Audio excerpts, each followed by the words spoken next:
O'zbekiston Pro Ligasi 2-tur Fardu Jayxun uchrashuvidan keyingi matbuot anjumani. Ikkinchi suhbatdoshimiz Fardu jamoasining bosh murabbiyi Shavkat Yusupov bo'ladilar. Shavkat aka, bugungi o'yin haqida fikrlaringiz? Bugungi o'yinga jamoamiz bilan yaxshi tayyorgarlik ko'rgandik. Avvalo hamma Fardu muxlislarini, jamoa rahbarlarini, futbolchilarni bugungi yirik g'alabamiz bilan tabriklayman.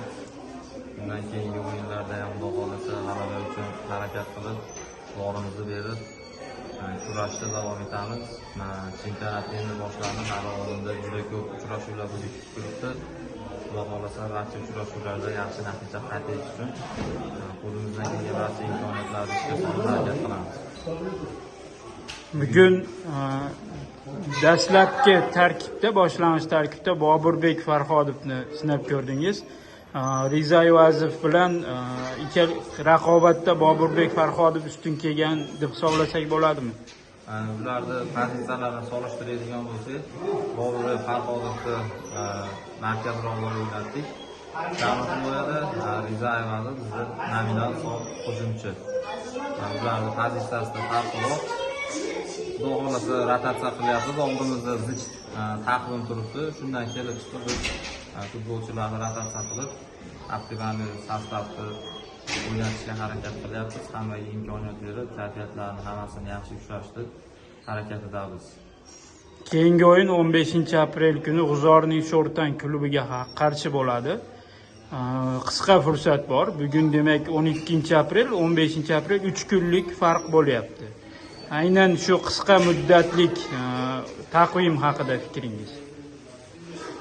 Aytib o'tdim, bundan oldin taqvimimizni bugungi o'yinni o'tkazdik. Xudo xolasa ertaga o'sha safarga otlanamiz.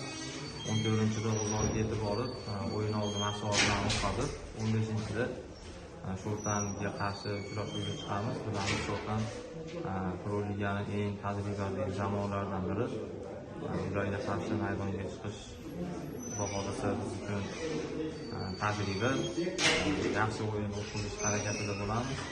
Xudo xolasa g'alaba uchun harakat qilamiz. An'anaviy savol: Fardu futbol klubi oldiga joriy mavsum qanday vazifalar qo'yilgan? Xo'p, rahbarlarimiz bizdan doim yuqori natija kutib qolishadi. Xudo xolasa har bir uchrashuvda rahbarlarni, muxlislarni xursand qilish uchun g'alaba uchun kurashamiz. Har bir o'yinda g'alaba uchun kurashdik. Bu degani yuqoriroq o'yin o'rinlarida egallashimiz uchun harakat bor, rahbarlardan talab bor. Xudo xolasa ishonchdan oqlashga sidqidildan harakat qilamiz.